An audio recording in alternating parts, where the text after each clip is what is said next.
Good day everyone! Today we're going to discuss the morality of human sexuality. Human sexuality is the way people experience and express themselves sexually. The significant and the vital role that sex plays in an individual's desire to be fully human has, to some extent, remained undisclosed, dubious, and even sinful, primarily due to the culturally patterned negative attitude of Filipinos toward human sexuality. Is human sexuality meaningful or meaningless? Human sexuality can both meaningful and meaningless, depending on individual perspective and experiences. Here's the types of sexual deviations. Number 1. Homosexuality. 2. Transvestism. 3. Transsexualism. 4. Exhibitionism. 5. Sadism. 6. Masochism. 7. Necrophilia. 8. Necrosadism, 9. Sex murder, and 10. Fetishism. 11. Pedophilia. 12. Sexual attachment to children. 13. Gerontophilia. 14. Misocopia or voyeurism. 15. Pygmalionism. And 16. Bestiality. Next, the preventive measures of sex deviation. Preventive measures of sex deviation. Number 1. A child should be raised with a healthy, thoroughly non-guilty attitudes towards human sexuality. Number 2. A child should be taught that some laws are necessary for the governing of sex, love, and the marital relationship. And these laws are protective of one's right to sex and happiness. Hence, they must be followed for one's own good and the good of others. Number 3.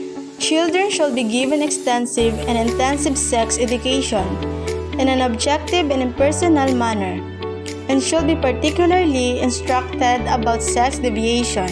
Number 4. Children should be strongly encouraged to have sexual experiences and to be thoroughly unguilty about their participation. Number 5. Children should be raised and nurtured in such a way that they like themselves and are willing to take on risk of sex love challenges. Next, pornography and prostitution.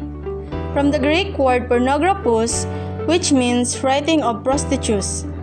Porne, prostitute, and graphein, to write. Pornography means obscene and prurient literature or art. It is a representation of sexual behavior in books, pictures, statues, films, and other media that is intended to cause sexual excitement. Prostitution involves the selling of sexual services for a price, either in cash or in kind. For the female prostitutes in the Philippines, locally known as hospitality girls, include hostesses in cocktail lounge and nightclubs, waitresses, and more. For the male prostitutes or callboys, constitute university students, stewards, or tour guides and models. Next topic is sexually transmitted diseases. Sexually transmitted diseases are commonly known as venereal diseases. Sexually transmitted diseases include syphilis, gonorrhea, and AIDS. Syphilis is transmitted by non-genital contact such as lips-to-lips kissing or touching an individual who has the disease. Next is gonorrhea. May be transmitted non-sexually to young females whose vaginal mucous membranes are thin. For acquired immune deficiency syndrome, or known as AIDS, a fatal disease that destroys the body's immune defense mechanism or its ability to fight off some infections and cancers. AIDS is presently difficult to cure. Next is the commandments of safer sex. First, always use a condom or use a condom and spermicide. Number 2, limit sex partners to 1. The more people an individual has sex with, the greater the chances of getting AIDS. Number 3, stop using and shooting drugs. Do not share needles, syringes, works, or cookers even with a familiar person. Number 4, do not have sex with people who have AIDS or who might have the virus. Number 5, do not let semen from an infected person enter the mouth.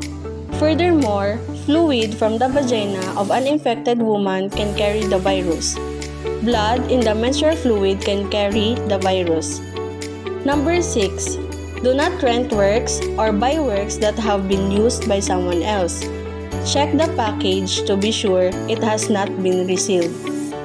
Number 7. Do not leave your personal works around where others can pick them up and stick this on themselves. One could transmit AIDS to the other people in this way. Here are some examples that involves in the morality of human sexuality. Situation 1. Premarital sexual activity. Two consenting adults deeply in love engage in sexual activity before marriage. For moral consideration, some religious doctrines may consider this morally wrong, emphasizing that sexual activity should be confined to marriage. Situation 2. Infidelity. A person in a committed relationship engage in sexual activity with someone else. For moral consideration, this act often violates the trust and commitment within the existing relationship. In situations 3, sexual activity and consent. One person engaged in sexual activity with another person who is intoxicated and unable to give clear consent. Moral considerations is lack of consent, regardless of the reason, constitutes sexual assault.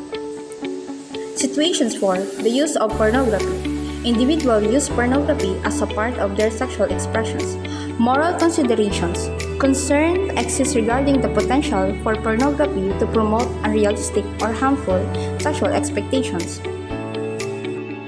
We conducted a survey and here are the results.